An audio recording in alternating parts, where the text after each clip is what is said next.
Good day, I'm Theodore Henry, and this is your JIS News for Tuesday, December 10, 2024. Minister with responsibility for climate change and the environment, Matthew Samuda, has welcomed the opening of a new recycling plant in Manchester, which supports the government's efforts to tackle plastic pollution.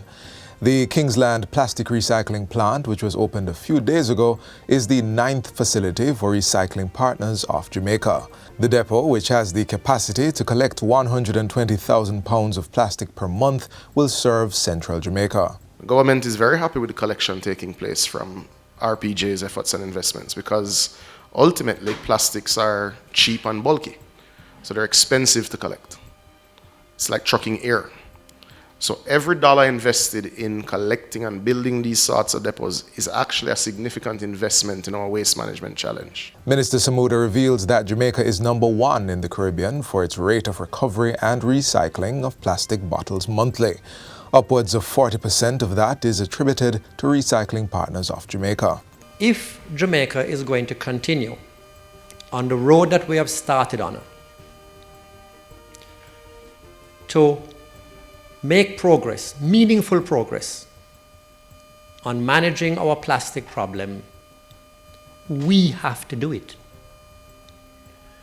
There's no point in waiting around for some global treaty that is going to give us clear guidance and obligate us to do it. It really is up to us. Our fortunes are entirely in our own hands. The Jamaica Constabulary Force JCF's capacity has been bolstered with the donation of 203 technology assets from the Republic of Korea.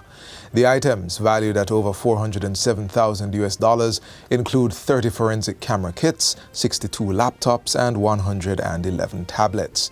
They were handed over on Wednesday at the Office of the Commissioner of Police in Kingston.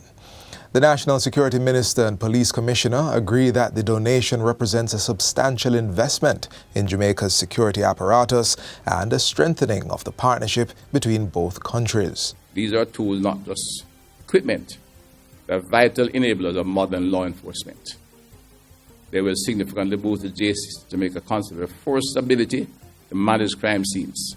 And this donation aligns seamlessly with the Jamaica Constabulary Force vision for a digital transformation in law enforcement by enhancing data management, improving workflow efficiency, and empowering officers with cutting-edge tools for a more modern, effective, and people-centered police force. Charge d'Affaires at the Embassy of the Republic of Korea, Jin-wook Kim, says the donation is in support of Jamaica's ongoing efforts to enhance citizen security.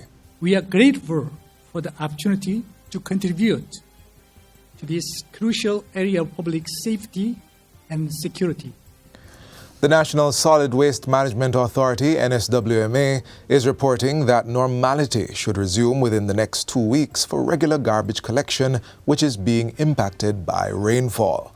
Director of Operations Aretha McFarlane explains that trucks have had to be withdrawn from service due to disposal sites being oversaturated with water.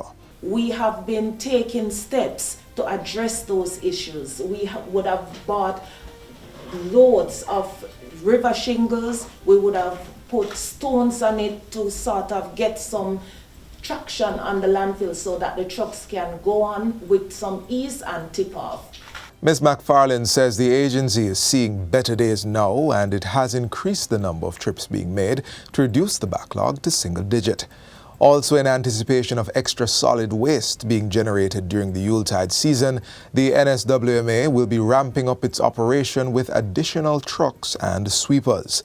Special focus will be placed on town centres and market districts across the island to ensure the spaces are clean. We will be working right back to New Year's with the additional support of staff, resources, to keep the town centres, the market districts, and Jamaica clean, as a whole clean.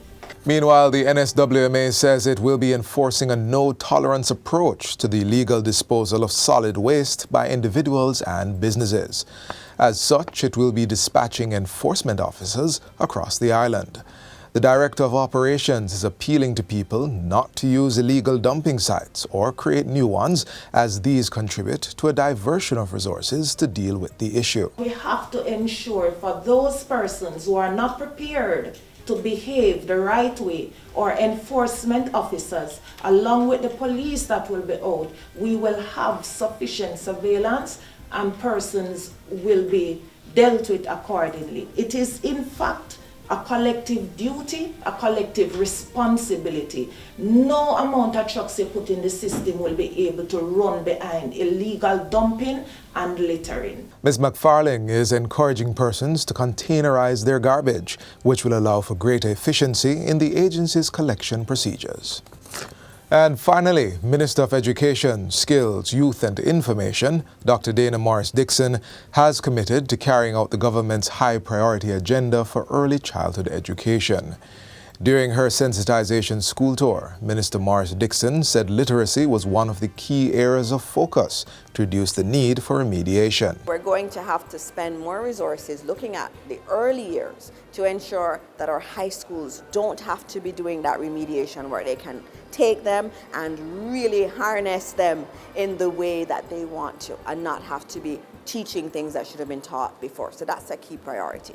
Minister Morris-Dixon also stressed the need to increase technology in schools and enhance support for students with special needs. Through the ministry, we're committed to supporting institutions like Green Island High School, where they are working really hard for the benefit of our children. The minister's school tour marks an important step in identifying areas where targeted interventions can make a lasting impact on the education landscape. And that's it for JIS News Today. I'm Theodore Henry. Thanks for watching.